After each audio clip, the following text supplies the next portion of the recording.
Ladies and gentlemen, boys and girls, it is the Paul Leslie Hour, and on this episode we're joined by singer-songwriter, storyteller Arlo Guthrie, an American treasure and an icon in the music business.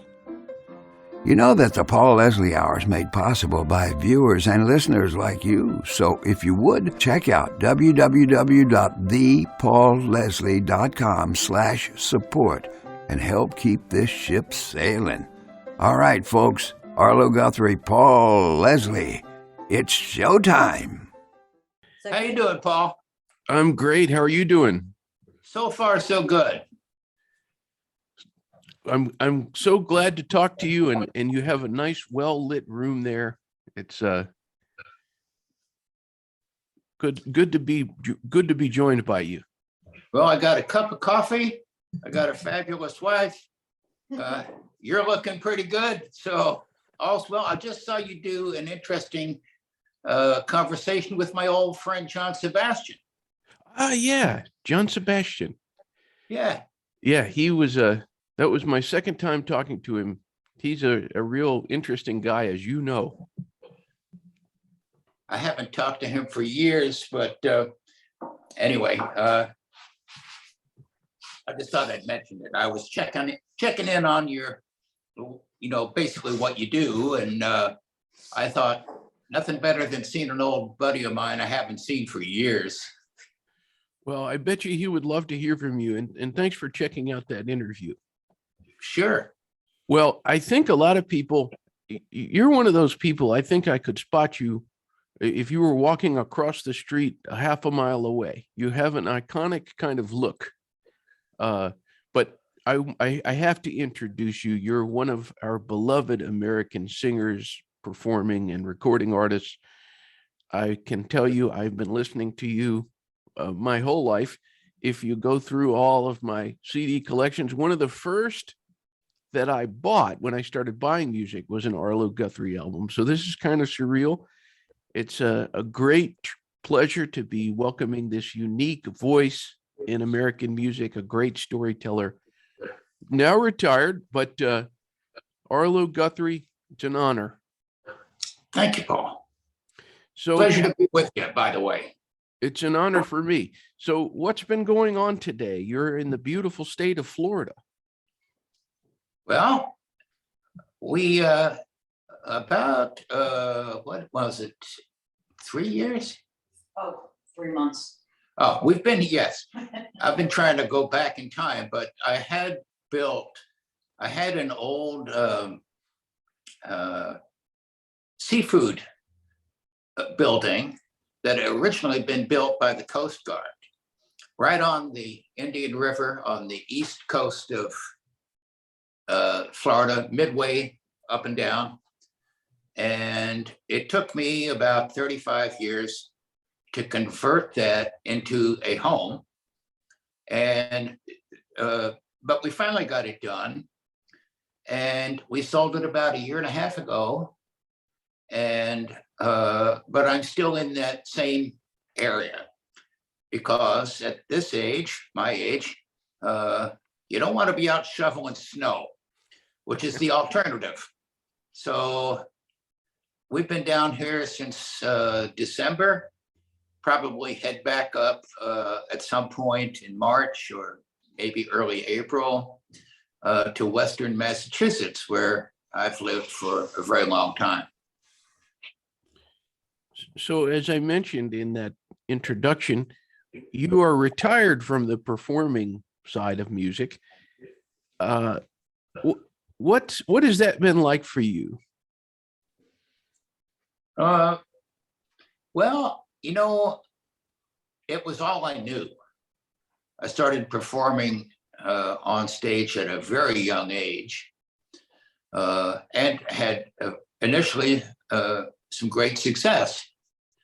And it was really a lot of fun. And it matured over the years to where it became a way of life. And I did that for a good 50 years. So suddenly stopping that way of life, and having to do something else was not something I really wanted to do. It was something I needed to do. And so now I'm living with the repercussion of that reality. And it's not so bad at all. I've been having a great time. I can't quite play like I used to, and I can't sing like I used to.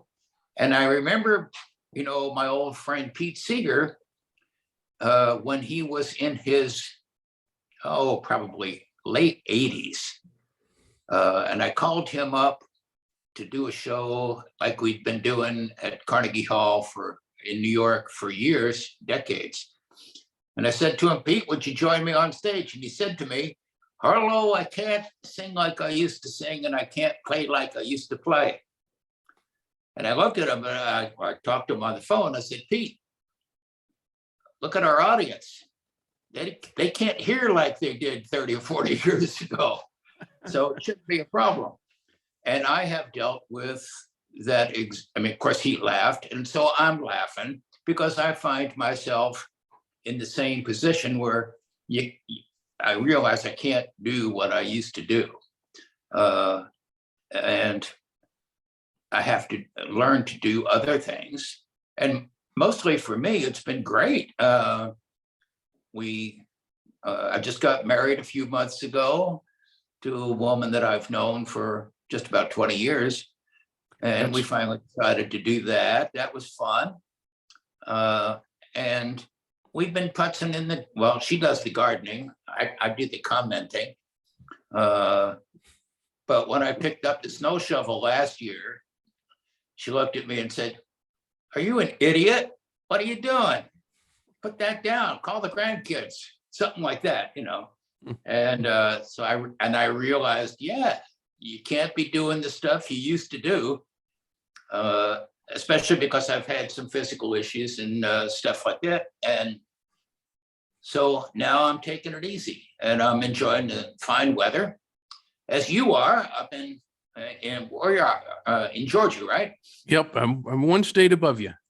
Yep. So it's not dissimilar. Right. It's probably a hair warmer down here. Spring is coming a little sooner.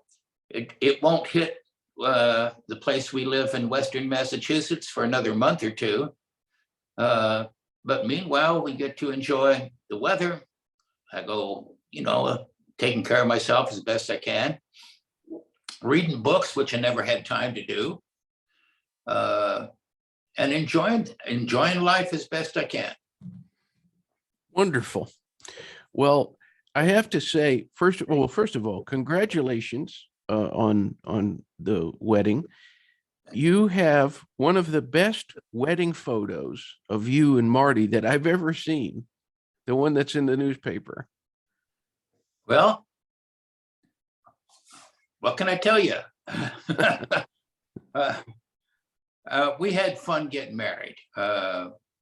We've known each other for quite some time. Unlike most newlyweds, we're not young. We're not looking to start a family or stuff like that. At this point in life, it's mostly a matter of taking care of each other and assuring that somebody's there.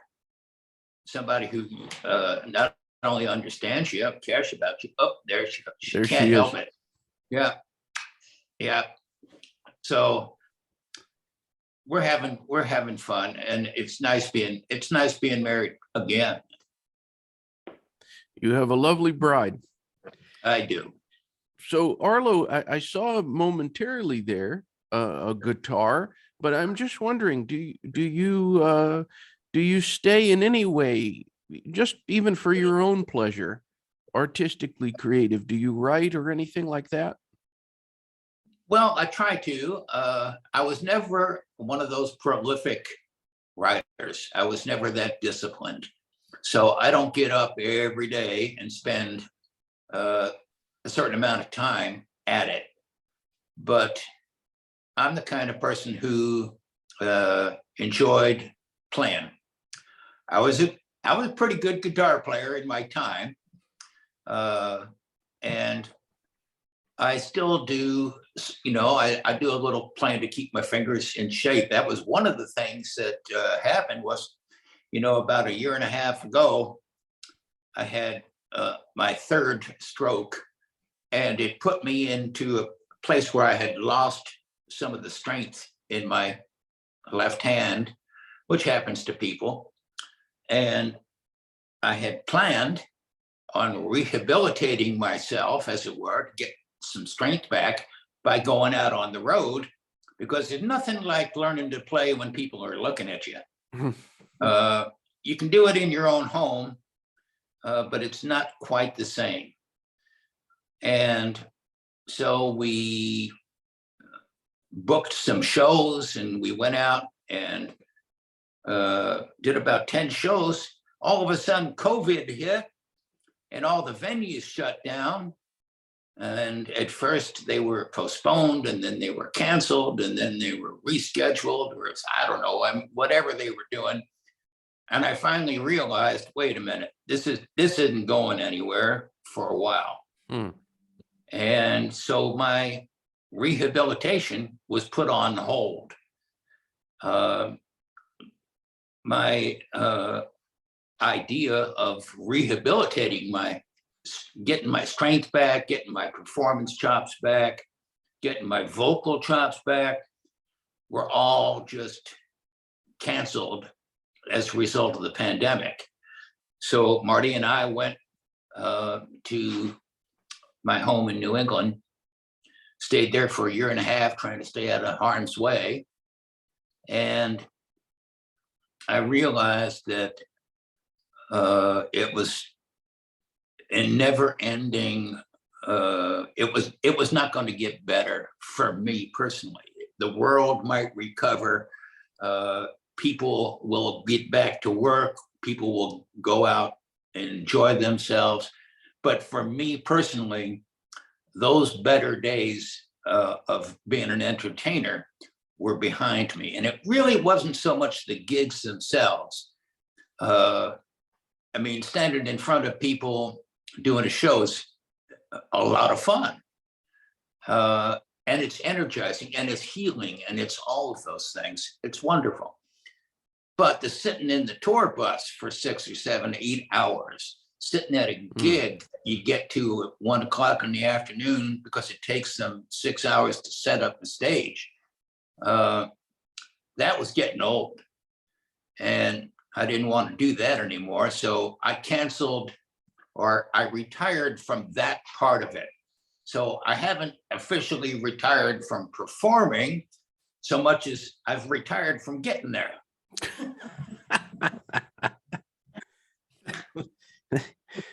That could go on a business card. Well, it's just here I am talking to you. If I was really retired, I wouldn't be doing that. Yeah. Well, I'm curious, do you and Marty ever sing with each other around the house? No. No. She does the singing mostly to headphones because it's easier for her to be listening to familiar tunes, not some old guy whining in the background. So she puts on the headphones and walks out and does the gardening. And I sit there and yell, but she can't hear me. I've listened to a great deal of the albums that you've made, and I'm asking you this because I would struggle to come up with a label, or how would you describe the music that you've created? What category? Well, I've tried to remain uncategorical. Uncategorical. I can't even say the word, but whatever the word is, I have tried to refrain from doing that. I have always identified myself as being a folk singer. I wrote, I should say, the kinds of songs and performed the kinds of songs that really weren't geared toward popular music. They weren't made to be played on the radio. Even the very first thing I did, which was Alice's Restaurant, was 18 minutes long. And in those days, they didn't play anything over 2.5 minutes. So I had no intention of becoming a pop star or working with popular music. My intention was to continue the thoughts and the feelings and the philosophies of those who went before me, and continued with friends like Pete Seeger, whose music I thought was humanitarian in nature.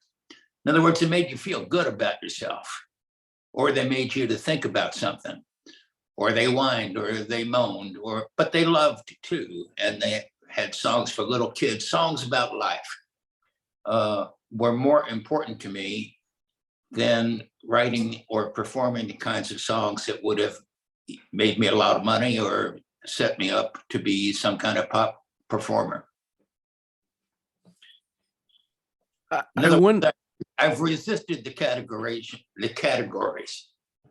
Well, maybe that's why I was having trouble categorizing, because that's what you were, or being able to categorize, because that's what you were going for. Well, I didn't purposely try to remain outside of the categories. It's just that the categories have moved on. The days of an interest in traditional folk music have long been gone. At one time, it was popularized by groups like the Kingston Trio or Peter, Paul and Mary or other people like that, the Limelighters, or, you know, I mean, there were people who had heard these old songs, were familiar with them, and rewrote them to be more sort of collegiate. Or I remember amusing myself because people singing Chain Gang songs wearing college sweaters seemed a little bit over the top for me. I mean, it just didn't seem right.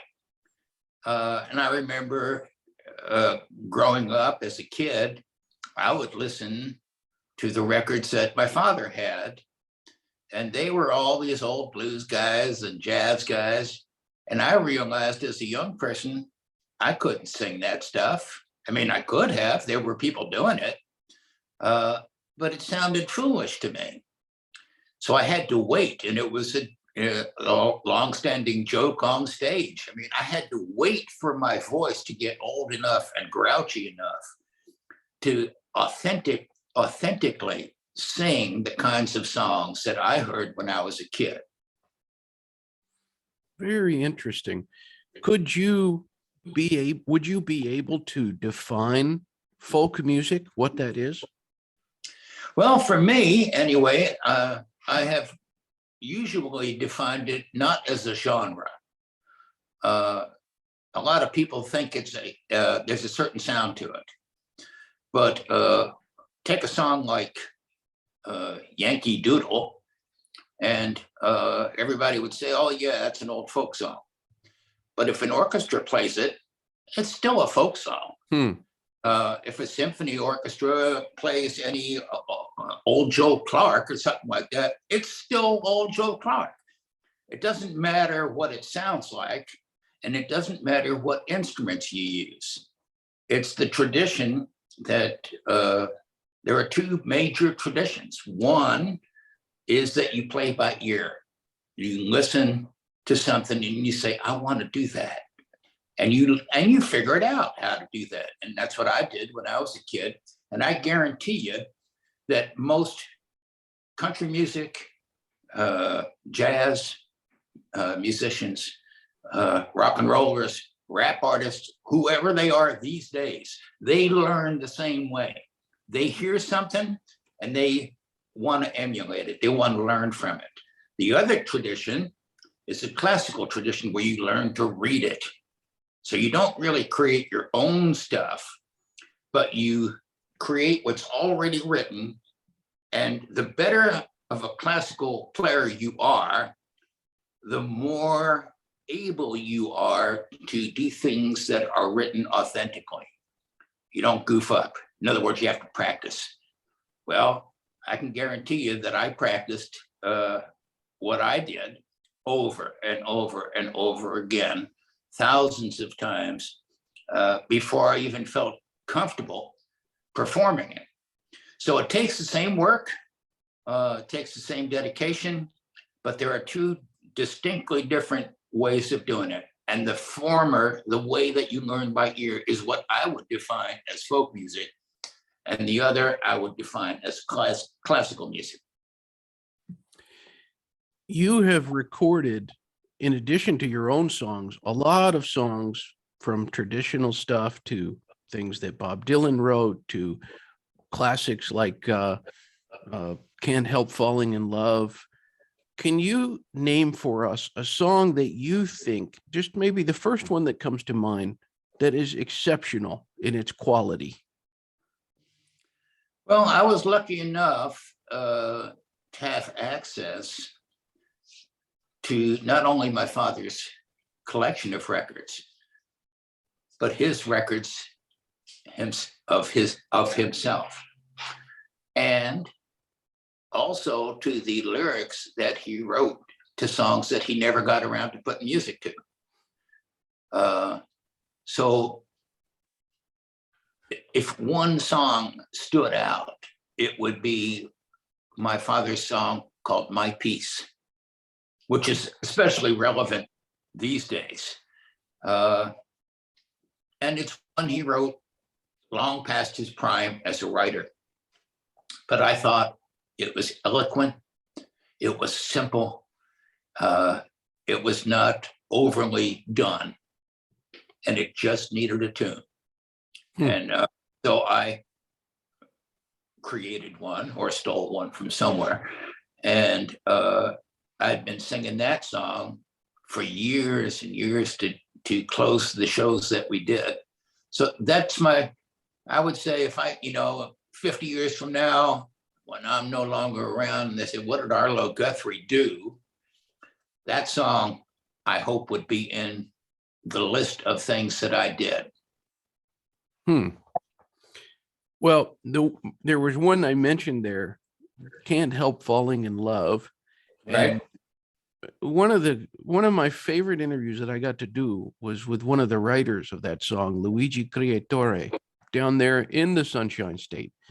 And what a sweet guy. I'd never met him before.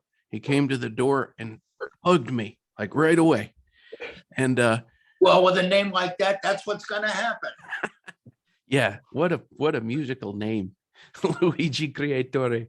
But I mean, Italians in general are going to hug you, and I found that the farther south you go toward the equator, the warmer people generally are. The farther north you go, the less enthusiastic and the less welcoming they are. It doesn't mean that they're any different inside, but they don't express themselves in the same way. So the colder climates generally are cold, not just weather-wise, but expressively. And the farther south you go, and everywhere in between sort of fits into this way that people express themselves. And if you come from Italy or somewhere like that, people are going to hug you and they're going to kiss you and they're going to welcome you. And if you go up to northern Sweden or Canada or somewhere like that, people are going to look at you and smile, but they're not necessarily going to go out of their way to make you feel that kind of warmth. Well, I can tell you there is something magnetic about the way that you do that song. You do that song very well. Yes, well, sir. It's an oddball song because, first of all, it was popularized by Elvis Presley. And what I thought was that it's the story leading into it that I used to tell that gave the song an expansive sort of feel. In other words, anywhere you went in the world, you could sing that song and people would know it. I mean, they wouldn't know every song from anywhere, but there was a time, and especially when I was a kid, that American songs in particular were known all over the world.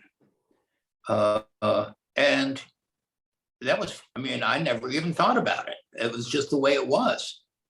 And then somewhere, I don't know, in maybe the 80s or 90s, that worldwide, what some would consider domination of American music began to fade, and people started creating their own music. To me, that was a good thing, but it was also a sad thing. Sad in the sense that we had shared this great combination of commercialism and ability, and made people feel good everywhere about who we were as Americans.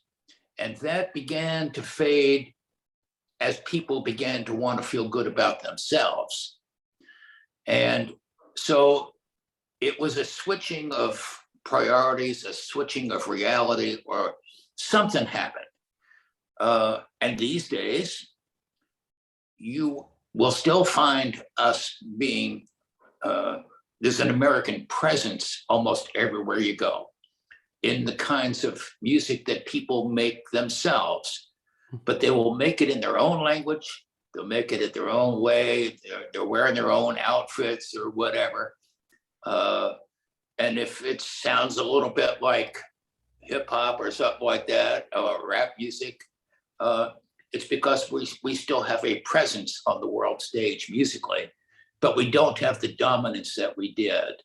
And one of the great ways that I discovered that was by doing that song, I Can't Help Falling in Love with You. When I was with my old buddy Pete Seeger, we were on stage somewhere over in Europe, and I started to sing that song, and everybody knew the words. That was an amazing time.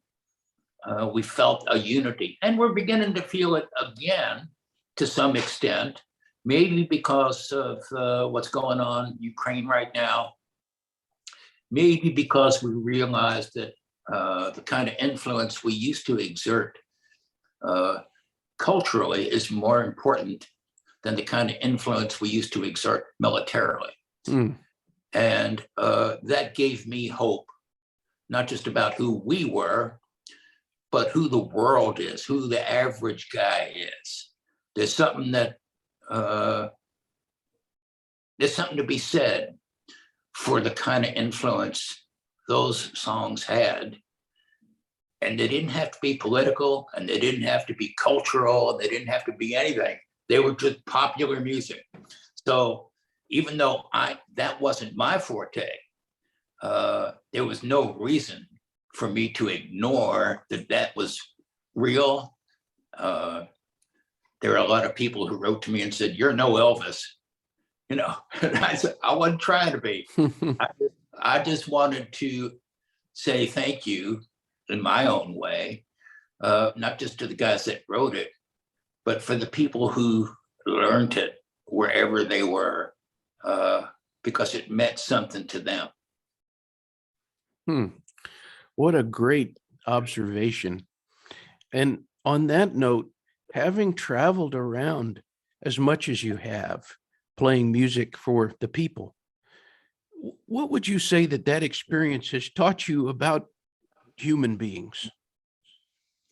Well, luckily enough for me, the kind of places that I've played have been very, I've played a wide variety of places.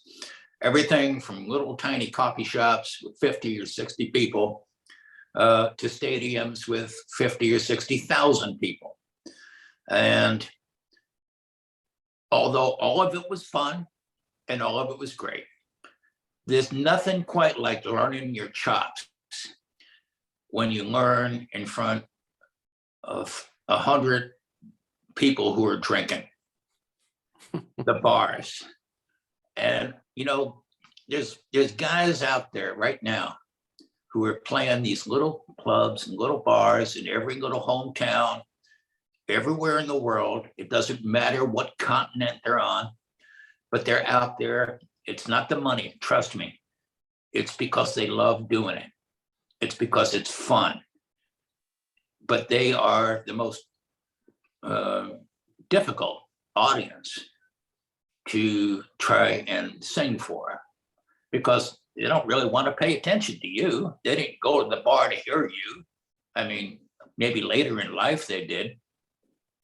But when you're starting out, nobody knows your name, and you're standing in front of 100 people who are all drinking, trying to make their move on their girlfriend or trying to meet up with that guy or whatever's going on, you are not necessarily the focus of anybody's attention. And so for you to learn the chops of having that, make that switch, make that so that people are listening to you, want to hear what you have to say, how you got to play, what you're singing, how to do that. Well, there's nothing quite like learning how to do that. And not only that, it's good to do it every once in a while. So even after playing the big stadiums and the theaters and all the venues that I've been playing, I decided about 10 years ago, once I was going to go and play those kinds of places just for fun. It wasn't for the money. I didn't need the money. And so I called up a friend in Denmark and I said, put me on a tour of Scandinavia. He said, oh, really? I said, yeah, I want to go in January where nobody even in their right mind goes outside. He said, any other restrictions? I said, yeah, nothing over 400 people, which meant little bars in little places. And so Marty and I went in January and we played those kind of places. And I never had so much fun. It was just me, no band, no nothing. I didn't even speak the language. I don't speak Swedish or Norwegian or Danish or anything like that. I could barely speak English. So we got there, and nevertheless, I tuned up those chops, you might say. And I had a great time doing it because I knew that if I could sit there and people were coming, not to hear me, they were going to the same place every night, no matter who was there, no matter if there was somebody there or not. I knew if I could command that audience, if I could get that attention and have them develop an interest, not just in me, but in the kind of music I was playing, that I would be well tuned up to play any other kind of place in the world. And I have made it a, well, I don't know what you would call it, but a hallmark. So that I've always tried on the biggest stages there are to make people feel like they're in the smallest bar. They're comfortable. It's like being in their living room. You're talking to them. You're not performing for a sort of vast, unknown something or other lost in your own world. You're talking to that guy, that gal. And if you can get their attention, you're doing pretty good. Then you're a professional. The rest is just amateurs. That's so cool. Somebody who would concur with you very much on this, and I see you have a Hawaiian shirt on, and everyone watching this can see that. The first radio station to broadcast my show was Jimmy Buffett's Radio Margaritaville way back when.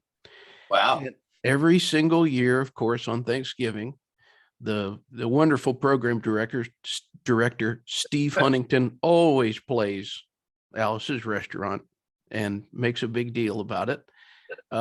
I'm wondering if you have met Mr. Buffett. I don't think so. Or if I did, it was probably at something like Farm Aid for, 30 seconds backstage and say, hey, how you doing? Or something like that. But we've never sat down and talked or chatted or anything like that. No. I would guess you would be kindred spirits, perhaps. But on that note, you never know. There's a certain culture in Hawaii that I still love. Yeah. And I think there's a certain lifestyle that is a little more relaxed, not so formal, easygoing. people I relate to. I don't do well with people wearing suits and ties. I don't have anything against them. It's just that I'm not that comfortable. I don't feel like sitting down having a beer with somebody dressed like that or coming from a culture like that. There are places in the world where that kind of lifestyle, that suit and tie, crisp something or other, is admired, required, and I don't have a problem with that. It's just it's not me.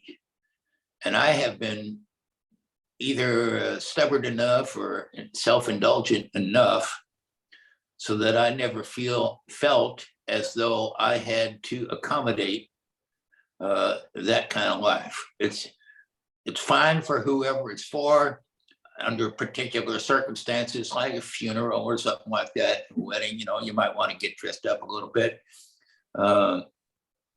But my everyday walking around self does not relate very well or very close to that kind of something. So anybody who feels like I do, like Jimmy Buffett, and I would be kindred spirits in that sense.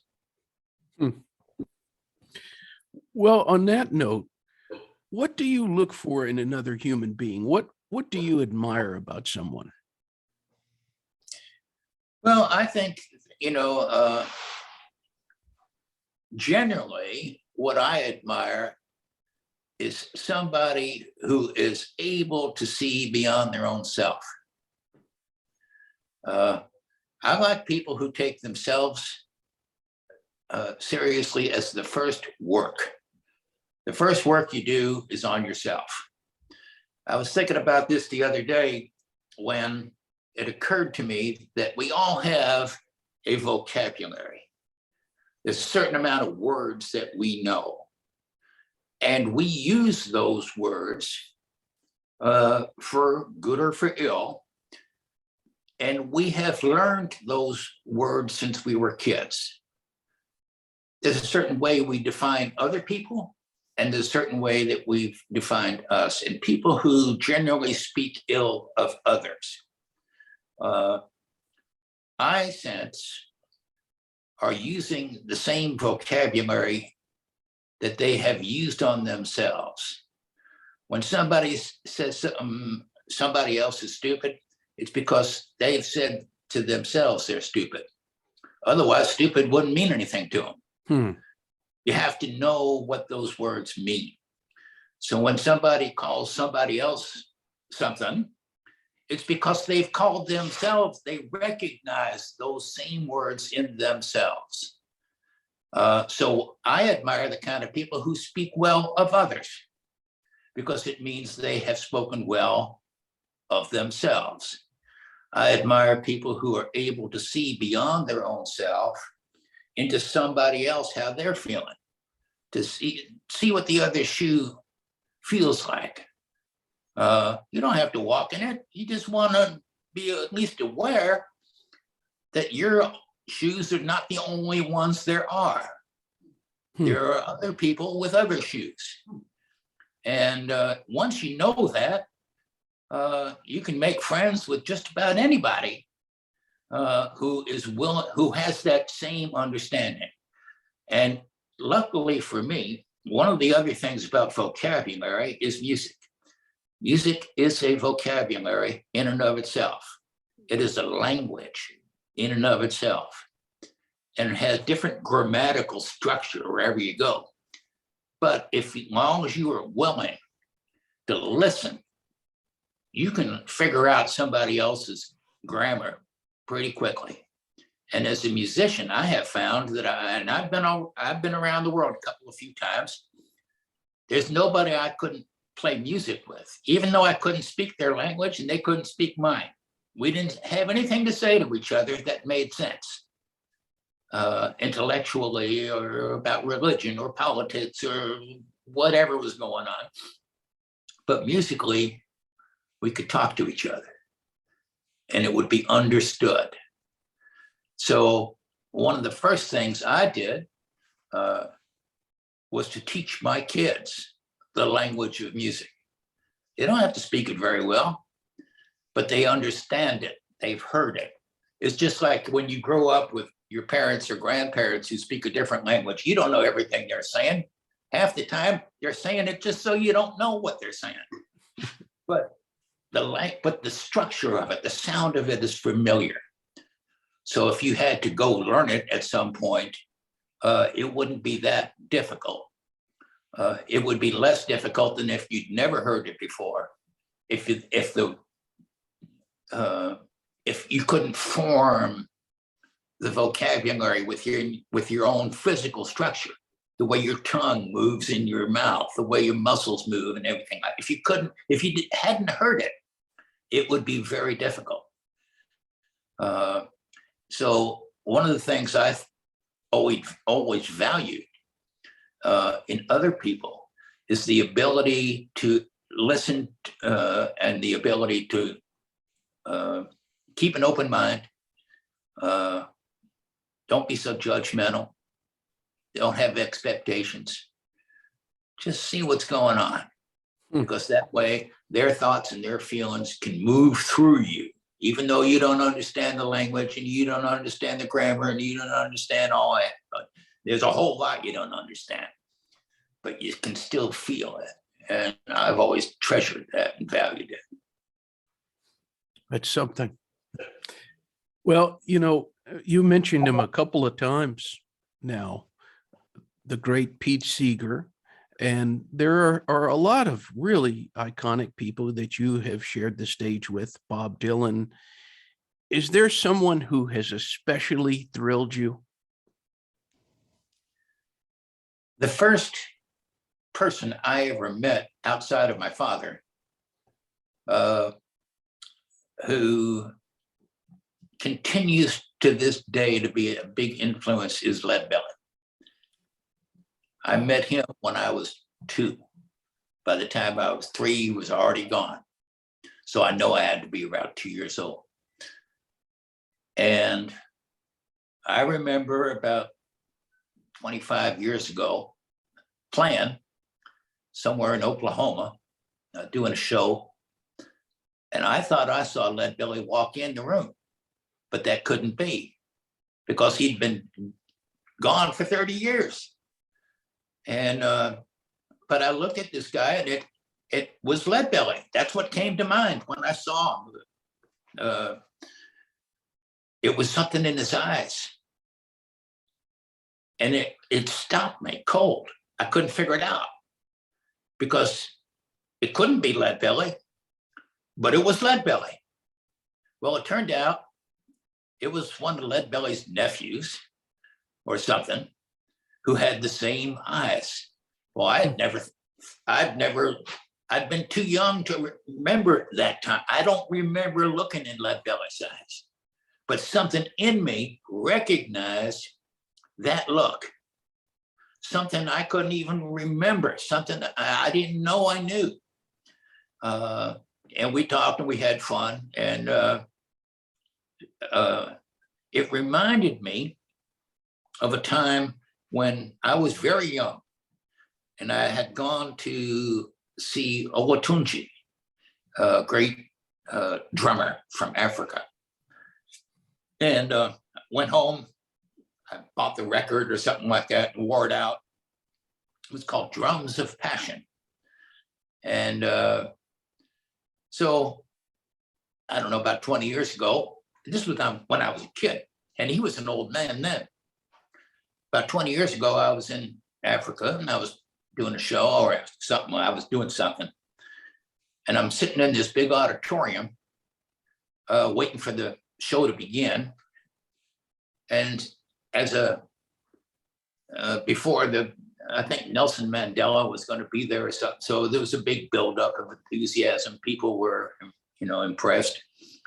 And I'm just sitting there chatting with somebody next to me, and somebody started playing the drums. And I thought, I said, I was kidding. I thought, sounds just like Olatunji. And the person looked at me and said, that is Olatunji.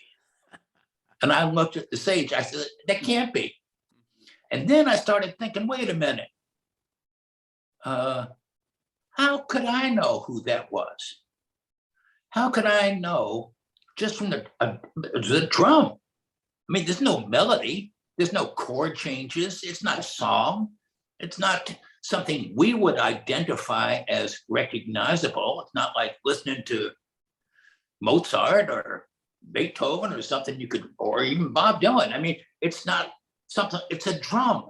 How many things can you do with a drum? But there was something about that sound, something about that something that I recognized, just like I had recognized Leadbelly's eyes. There's something inside of us that knows more than we do, knows more than we can think. It's a feeling, it's a knowledge. And it occurred to me, I forget who you were asking, but I saw one of your shows when you were asking somebody, what is it? What is it about music that I don't know, is identifiable or something like that? And it occurred to me, it's not the songs. It's not how talented a writer they are, or even how good a player they are. It's who they are. It's who is that person. And something about the who of people is recognizable. Something about their soul or their spirit or something, I don't know what it is, lives in us as something recognizable, something familiar. And that's more important than what they sound like or what they play like or what they perform like or all the other stuff. I mean, the other stuff is fine, don't get me wrong. It's good to be a good player. It's great to be a good singer. All of those things are fabulous, but it doesn't take away from, it's not a substitute for who that person is and what that person brings you in terms of the feeling. So if you're paying attention to us right now, there's some people are going to say, yeah, that's familiar. And some people are going to say, yeah, that hippie, or whatever. And there's going to be, so to some people, I will be familiar. Just like those who have influenced me. And the very first one, like you asked me to begin with, was Leadbelly. He continues to have an influence on me, not just because of who he was, but because of how he did it, how he expressed himself in his playing. And I have learned to do that. I can play his songs his way anytime I feel like it, despite the strokes I've had and the trouble I've had and stuff like that. I can pick up a guitar right now and show you what he was doing. And you will get that feeling of that guy learned it from Leadbelly. Well, interesting. Somebody who is watching this for sure, and I want to say hello to him, the autobiographer of the Steve Goodman book to beat all Steve Goodman books. I'm talking about Clay Eels, who Yes. He told me that of all he probably interviewed 1,000 people for that book. He said that you were his favorite person to interview. Clay said that. And, I'm hoping you can say a word, because you've talked about songwriters. Say a word about Steve Goodman and meeting him, what kind of guy he was. I had no expectations, and I had never heard of Steve Goodman until somewhere around 1970 or so. And I was playing in a little club in Chicago. It was called The Quiet Night. It was on the second floor of a building downtown somewhere. Not immediately downtown, but like one of the offshoots of downtown, under an elevated train. And I played there a lot. The guy's name was Richard Harding, who owned it. And he had owned another place called Poor Richard's in Chicago, which was, I think, about the second or third place I ever played in my life. So I had known this guy a long time, but it was a small club, folk club, and Richard and I became friends, the guy that owned it. And so I frequented there quite often in those days. And on one particular night, after the third show of the day, so it had to be a weekend, everybody had left except for one little guy. He was a small guy. And he walked up to me and he had a look in his eye. And he said, "Arlo, I want to sing you a song." And I was tired. I didn't want to hear any freaking songs. I'd already done 3 shows that day. But there was something about him. So I said, "Well, I'll tell you what, if you buy me a beer, I'll sit here and drink it. And as long as it lasts, we'll do whatever you want." And Goodman looked at me and said, "That's a deal." So I could have got the beer for free. I was playing the joint, but okay. So I'm sitting there drinking a beer and he starts playing. I didn't think too much about it. And I thought, well, that's pretty good. At least the guy knows what he's doing. And I took them, he gave me a lead sheet and a cassette deck, a cassette tape in those days, some other whatever. And I took it home, sat on the piano for a long time, about 3 months. And one day when I got bored, I was just looking at it. And I thought, you know what? That's a good song, City of New Orleans. And I started playing it. But I played it a little slower than Steve, and I changed a couple of chords because, I don't know, I'd make it a little more me, as it were. It sounded like a sad song to me, or at least melancholy. And Steve, the way he played it was happy. But Steve was a happy guy. He played everything happy. And so when I rearranged it and we took it in the studio and we tried it a few different ways. And I tried a rock and roll version. I did a bluegrass version. I did this version, that version. None of them sounded quite right. But finally, we picked the simplest one. And that was the one we had the hit with. So I called him up. I said, "Goodman, we got to get together. We got to do a tour and stuff like that." And we became friends. And he was one of those guys that had a gleam in his eye.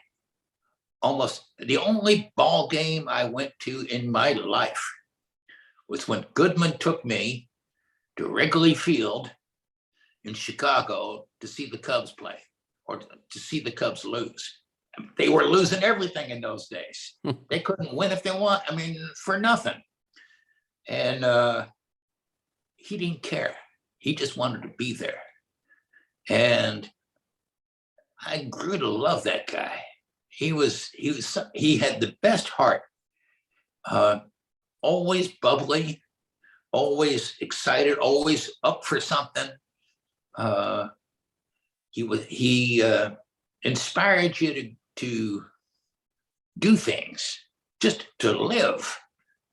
And of course, later I found out he had a reason for that, and that was because he was dying. And his reason for living was because he was facing, he had leukemia or something like that. And he knew it wasn't going to be good. And he was going to live every breath of his life to the fullest that he could in the time that he had. And he did just that. I remember years later, he called me. He said, he called me on the phone, which he'd never done. He said, "Arlo, congratulations, we got a hit."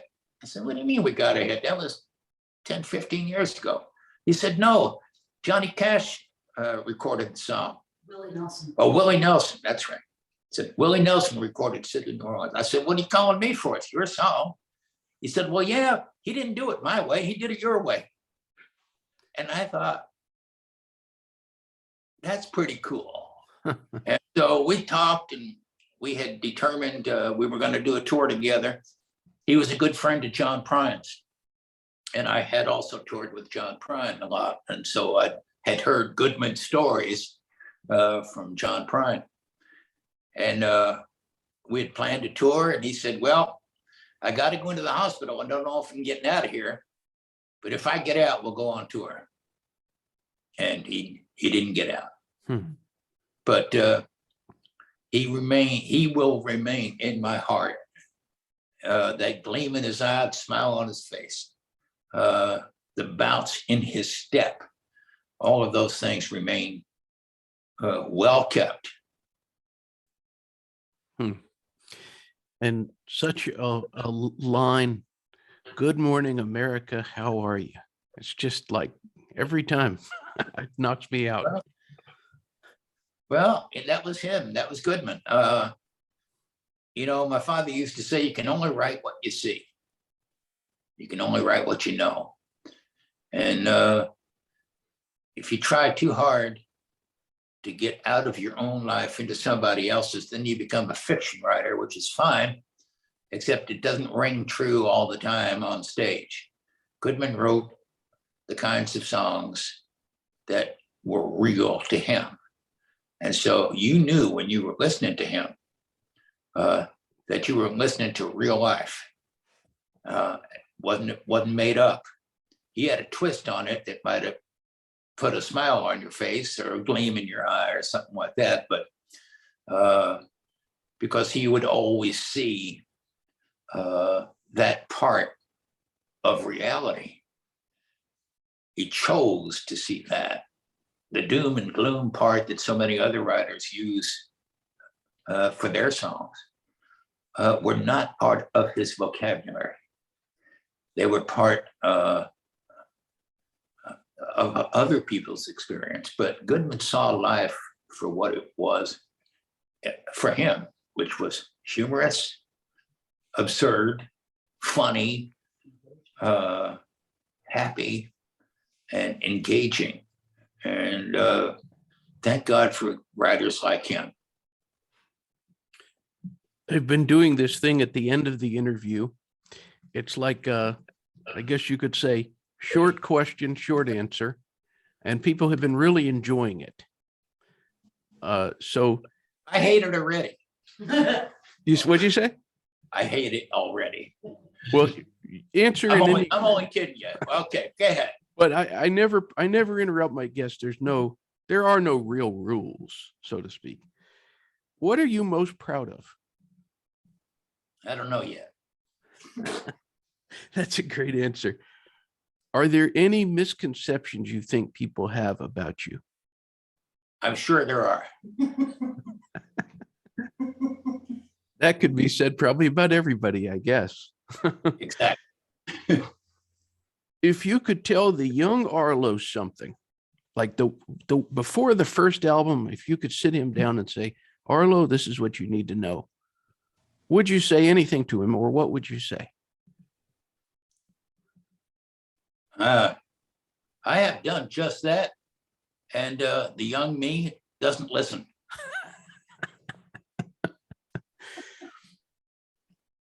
Do you consider yourself introverted or extroverted? Both. Both. A lot of entertainers seem to be like that. Yeah. You told, part of the give and take here is to not give a long answer. But the truth is, you cannot walk on stage after you just had an argument with your spouse, or a fight with your kids, or your dog died, or your pickup truck got hit, or something. You can't bring that with you. You have to leave it all behind. And so you have to face the audience as a performer. In normal life, that's called multiple personality disorder. But for an entertainer, it is a must. You have to do that. And so I have learned to be both an introvert and extrovert, as well as having to deal with multiple personality disorders. Speaking of that, I've been screwed up a long time. what's that? Say it again. I've been screwed up a long time.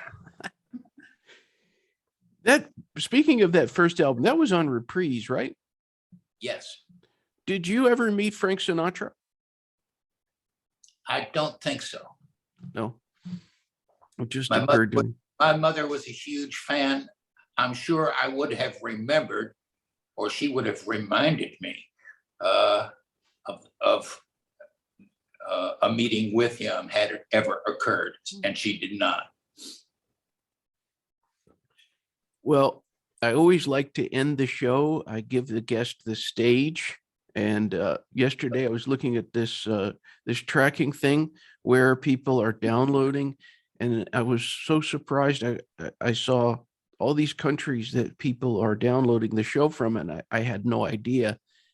So truly, around the world, what would you say to anybody who's tuned in with us? Totally open-ended.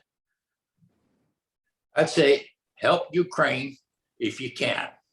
That's what has to happen now from all the countries around the world. People have to support all of those guys. They have to support the Russian soldiers who are not very engaged. They don't want to be there.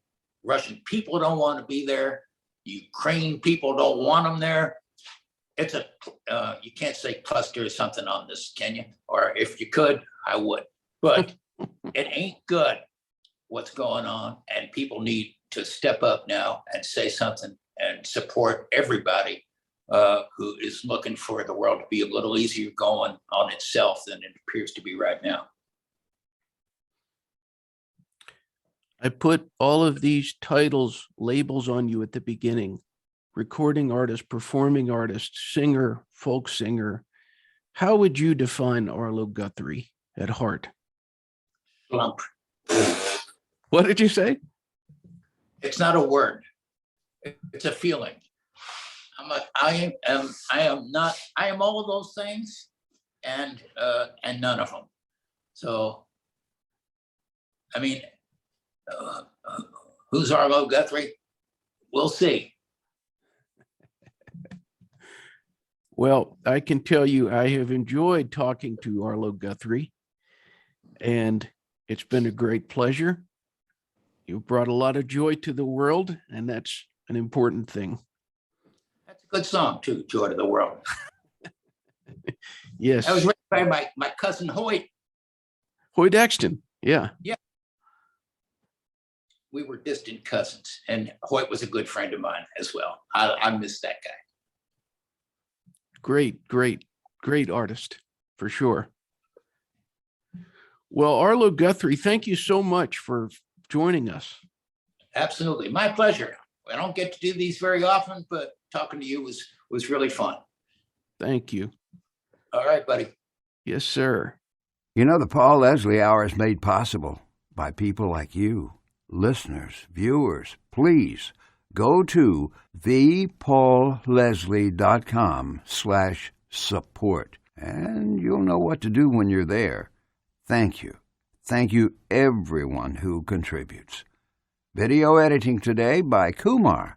Performance of The Entertainer intro song by John Primorano. And of course, this is your announcer speaking. See you next time on the Paul Leslie Hour.